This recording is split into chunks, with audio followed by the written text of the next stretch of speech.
সুপ্রিয় ষষ্ঠ শ্রেণীর শিক্ষার্থী বন্ধুরা, কেমন আছো তোমরা? আচ্ছা, আজকে তোমাদের কোন ক্লাস? ইতিহাস ও সামাজিক বিজ্ঞান। তো সবাই ভালো আছো তো? কেমন?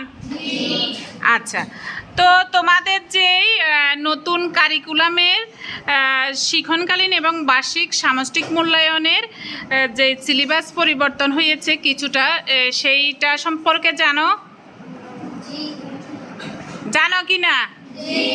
আচ্ছা, এবং সেই অনুযায়ী সিলেবাস অনুযায়ী কিন্তু তোমাদেরকে কোন কোন অধ্যায় দেওয়া আছে সেই অধ্যায়গুলো কিন্তু তোমাদেরকে বলে দেওয়া হয়েছে, এবং আমাদের কাছেও সিলেবাসটা কিন্তু চলে এসেছে যে কোন কোন অধ্যায়গুলো আছে, এবং বই থেকে এই অধ্যায়গুলোই দেওয়া আছে, তবে আমাদের মূল্যায়ন পদ্ধতিতে কিছুটা পরিবর্তন হয়েছে। কেমন? এখন দেখো, এখানে কয়টা অধ্যায় আছে? 5টা অধ্যায় আছে। বিজ্ঞানের চোখ দিয়ে চারপাশ দেখি, প্রয়োজনে একটু মিলিয়ে নিতে পারো।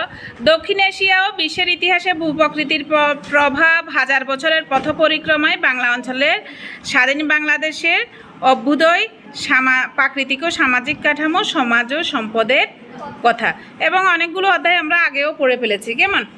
সিলেবাসের আগেও সেটা পড়ানো হয়ে গিয়েছে, এবং দেখো সেখানে পৃষ্ঠা নাম্বার সহ কিন্তু দেওয়া আছে, এবং সেই অনুযায়ী তোমাদেরকে বলে দেওয়া হয়েছে।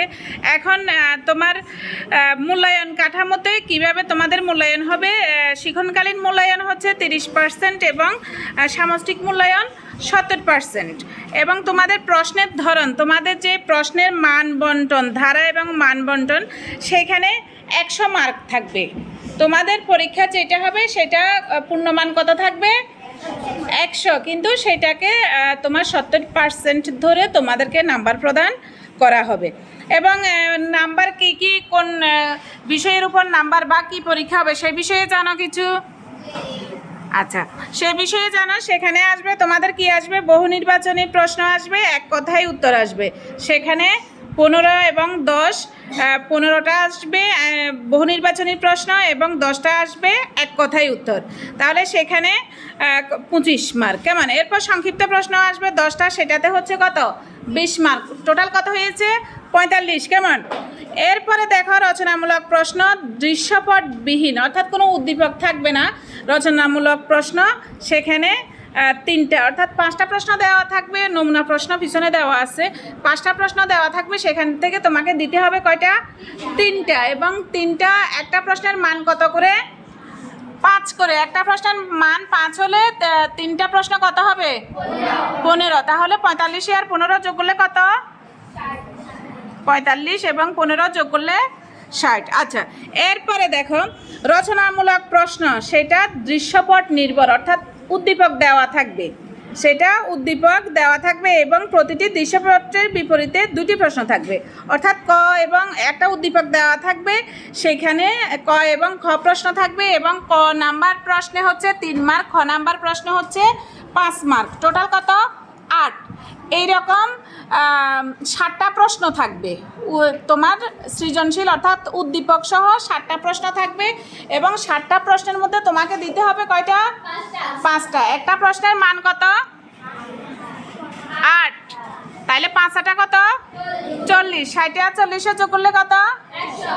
100। সেই 100 মার্কে তোমাদের পরীক্ষা হবে, এবং তোমাদেরকে নাম্বার 70%-এর ভিত্তিতে সেই নাম্বারটা কিন্তু তোমাদেরকে দেওয়া হবে। এরপর তোমাদের শিক্ষণকালীন, এখন যে শিক্ষণকালীন হচ্ছে, এখন যে তোমাদেরকে শেখাচ্ছি, এই সময়গুলোর উপরেই তোমাদেরকে শিক্ষণকালীন মূল্যায়ন আমরা নেব, এবং শিক্ষণকালীন মূল্যায়নেরও সংক্ষিপ্ত কিন্তু সিলেবাস দেওয়া আছে, কোন কোন পৃষ্ঠা থেকে আমরা নেব, অর্থাৎ বিভিন্ন চক আছে, সেই চকের উপর অনুসন্ধানী কাজ, দলগত কাজ বা অ্যাসাইনমেন্ট, সেই হিসাবে আমরা তোমাদের থেকে সেই শিক্ষণকালীন মূল্যায়নগুলো নিয়ে থাকব। এবং দেখো এখানে কিছু নমুনা প্রশ্ন তোমাদেরকে আগেই দেখানো হয়েছে। এখানে এই যে MCQ, অর্থাৎ বহু নির্বাচনী প্রশ্ন, এরপরে এক কথায় উত্তর দাও। এখানে প্রত্যেকটা প্রশ্নের মান কত? একটাতে কত করে? 1 করে। এবং তোমার সংক্ষিপ্ত প্রশ্ন, সেখানে সংক্ষিপ্ত প্রশ্ন হবে 10টা, এবং 10টা প্রশ্নে একটা প্রশ্ন 2 করে 20। কেমন? এভাবে দেখো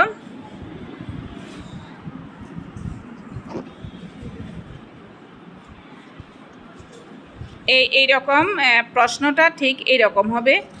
এই যে দৃশ্যপটবিহীন যেটা সেইটার প্রশ্ন এইরকম, এবং দৃশ্যপট সহ প্রশ্নগুলো এরকম থাকবে,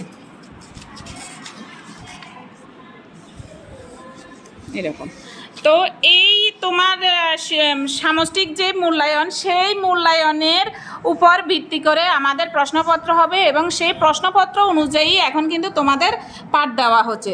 তো আমরা গত ক্লাসে যে 1000 বছরের পথ পরিক্রমায় বাংলা অঞ্চলের স্বাধীন বাংলাদেশের অভ্যুদয় সেই সম্পর্কে আমরা পড়েছি, এবং সেই সম্পর্কে আমরা যে বাংলা অঞ্চলের মানুষের যে খাদ্য উৎপাদন, খাদ্য সংগ্রহের যে পদ্ধতি, এবং আগুনের ব্যবহার, আদিম যুগে মানুষ কীভাবে আগুনের ব্যবহার করত, এবং ভূপ্রকৃতি, তারপর মানুষ যে গোত্রবদ্ধ হয়ে বসবাস এবং আগুনের যে ব্যবহার করেছিল, তারা পাথরে পাথরে ঘষে আগুনের আবিষ্কার করেছিল, এবং বন্যপ্রাণী এবং হিংস্র জীবজন্তুর থেকে রক্ষা পাওয়ার জন্য তারা সবাই দলবদ্ধভাবে বসবাস করত, এবং নদীর পাড়ে কি বসতি স্থাপন করত। যোগাযোগের সুবিধার কারণে নদীর পাড়ে বা নদীর কাছে তারা বসতি স্থাপন করত। এরপর আমরা মানচিত্রে বাংলার অঞ্চলের বিভিন্ন জনপদ এবং বিভিন্ন প্রধান নদীগুলো, সেগুলো কিন্তু চিহ্নিত করা হয়েছে, এবং বিভিন্ন ধরনের জনপদ ছিল, যে বঙ্গ, পুন্ড্র, গৌড়, রাঢ়, সমতট, সেগুলো নিয়ে আলোচনা করা হয়েছে, এবং বাংলাদেশের মহান মুক্তিযুদ্ধ সম্পর্কে আলোচনা করা হয়েছে। 52 ভাষা আন্দোলন আমরা পড়েছি না?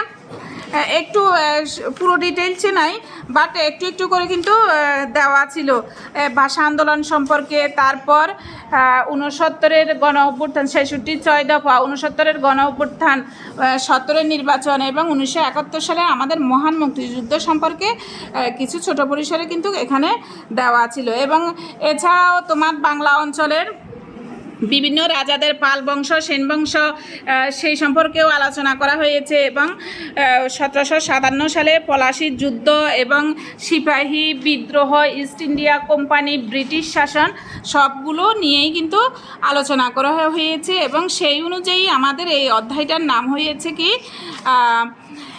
1000 বছরের পথ পরিক্রমায়, কথা বলিও না, 1000 বছরের পথ পরিক্রমায় বাংলা অঞ্চলের স্বাধীন বাংলাদেশের অভ্যুদয়। এবং সেই এটা পড়ানোর পর এবং আমাদের মূল্যায়ন নির্দেশিকার উপর ভিত্তি করে তোমাদেরকে কয়টা প্রশ্ন দেওয়া হয়েছিল? কয়টা প্রশ্ন? বাড়ির কাজ কি দেওয়া হয়েছে? 5টা সংক্ষিপ্ত প্রশ্ন দেওয়া হয়েছে, এবং প্রশ্নগুলো কি ছিল? ইতিহাস বলতে কি বোঝায়? কৃষি বিপ্লব কাকে বলে? জনপদ কাকে বলে? প্রাচীন বাংলার 4টি জনপদের নাম লেখো। শিলালিপি কি? এখন আরেক বাসায় পড়েছে সবাই? এখন আরেকটু পড়া লাগবে, আমি মুখে মুখে জিজ্ঞেস করব।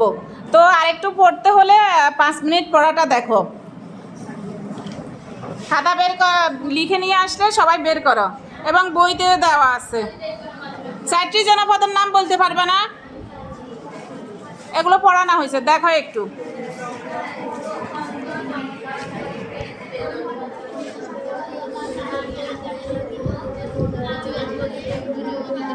আমি জনে জনে ধরবো, যাকে জিজ্ঞাসা করব সেই উত্তর দিতে হবে। প্রশ্নগুলো লিখে নিছে না কালকে? পড়ছো নি বাসায়? পড়ছো নি? স্কুলে আসো, স্কুলে তো আসো না, দুজন ভাই না তোমরা?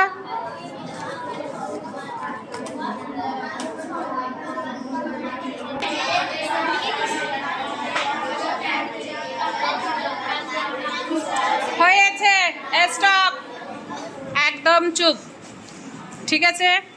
যাকে প্রশ্ন জিজ্ঞেস করব সেই উত্তর দিবে, ঠিক আছে? বলবো কারা কারা পারো হাত উঠাও, সেখান থেকে যাকে বলবো সেই বলবা প্রশ্ন উত্তর, কেমন? বই নামাও।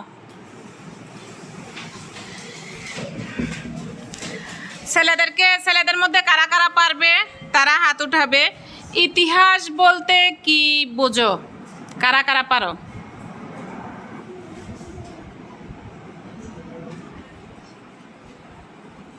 কি হয়েছে? 3 জন, 4 জন, হাত উপরে, আরো উপরে। এই জিজ্ঞাসা করবো তুমি বলো। হ্যাঁ, কি নাম তোমার, কি নাম বলো?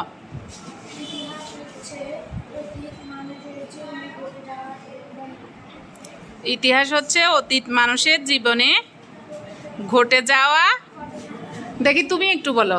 হয়েছে, তারপর আর একটু গুছাই বলতে পারতা। অতীতে ঘটে যাওয়া মানুষের জীবনের ঘটনার বর্ণনাই হচ্ছে ইতিহাস। ঠিক আছে, বসো। ধন্যবাদ তোমাদেরকে। এরপর মেয়েদেরকে জিজ্ঞাসা করছি, প্রাচীন বাংলার 4টি জনপদের নাম কে কে বলতে পারবে? প্রাচীন বাংলার 4টি জনপদের নাম।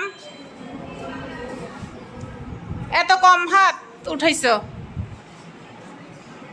উম্মেহানি বৃষ্টি, বলো। হুম, বঙ্গ। ঠিক আছে, ঠিক আছে, হয়েছে, ঠিক আছে। আচ্ছা, এরপরে আরেকটা প্রশ্ন, কি শিলালিপি কি? মেয়েদের থেকে কারা কারা পারো শিলালিপি? শিলালিপি কি? কেউ পারো না? ছেলে মেয়ে সবাই উভয়ের মধ্যে কারা পারো? কেউ পারো না। আচ্ছা, এরপরে তুমি পারো, কোনটা পারো বলো, দ্রুত দ্রুত বলবে। তাদের আদেশ।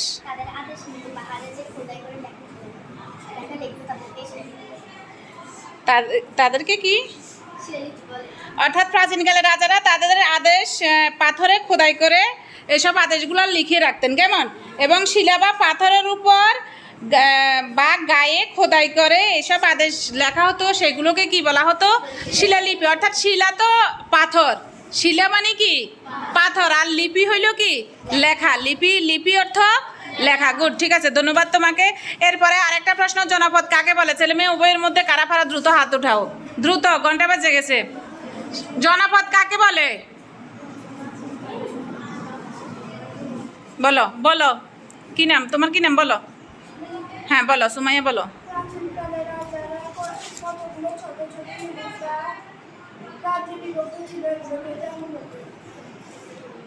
অর্থাৎ প্রাচীন বাংলা কি ক্ষুদ্র ক্ষুদ্র অংশে যে বিভক্ত ছিল, সেই ক্ষুদ্র ক্ষুদ্র অংশগুলোকে কি বলা হতো? জনপদ বলা হতো। এখন যেমন আমাদের দেশে জেলা কয়টা? 64টি জেলা বা 8টি বিভাগ, এরকম। অর্থাৎ ভাগে ভাগে ক্ষুদ্র ক্ষুদ্র ছোট ছোট আকারে যে ভাগ করা হতো সেগুলোকে বলা হতো জনপদ। ঠিক আছে, বসো তুমি। এবং সেই জনপদগুলোর নামও আমরা জেনেছি, বঙ্গ, গৌড়, পুন্ড্র, রাঢ়, সমতট, হরিকেল, এই ধরনের জনপদগুলোর নাম দেওয়া হয়েছিল যখন বাংলা অঞ্চল ছিল তখন। আচ্ছা, তো ধন্যবাদ তোমাদের সবাইকে। প্রশ্নগুলোর উত্তর সবাই কিন্তু শিখে আসে নাই, কিছু শিখে এসেছো, কিছু শিখে আসে নাই। অবশ্যই বাসায় তোমাদেরকে পড়তে হবে। পড়ার কোনো বিকল্প আছে? শেখার কোনো বিকল্প আছে? তোমাকে জানতে হবে, শিখতে হবে, পড়তে হবে, লিখতে হবে, এবং প্রতিদিনের পড়া প্রতিদিন তোমাকে কমপ্লিট করতে হবে। প্রতিদিনের পড়া প্রতিদিন কমপ্লিট না করলে কি হবে? প্রত্যেক বিষয়ের পড়া দেওয়া আছে না, আজকে পড়াটা তুমি কমপ্লিট করতেছো না, কালকে আবার আজকে পড়া দেওয়া হয়েছে, সেগুলো এভাবে তুমি পড়া যদি কমপ্লিট না করো, সেই ক্ষেত্রে তুমি পরীক্ষায় ভালো ফলাফল করতে পারবে না, এবং সেই পড়াগুলো তোমার কি জমে যাবে, এবং স্তূপাকারে একসময় সেগুলো তোমার কাছে পাহাড় সম মনে হবে, যে যখন পরীক্ষা আসবে তখন তোমার কাছে মনে হবে আমি তো কিছুই পারি না। আর যদি রেগুলার পড়া তুমি কমপ্লিট করে ফেলো, তাহলে সেক্ষেত্রে তোমার সেটা কি একেবারে সহজ হবে। শুধু রিভাইজ দিয়ে পরীক্ষা দিয়ে যাইবা, পরীক্ষা দিবা, বা তোমার নিজেরও তো জানার প্রয়োজন আছে না? তো ঠিক আছে, ধন্যবাদ সবাইকে। আজকের ক্লাস আমরা এখানেই শেষ করছি। পরবর্তী ক্লাসে আবার তোমাদের সাথে দেখা হবে। সে পর্যন্ত সবাই ভালো থাকবে, সুস্থ থাকবে।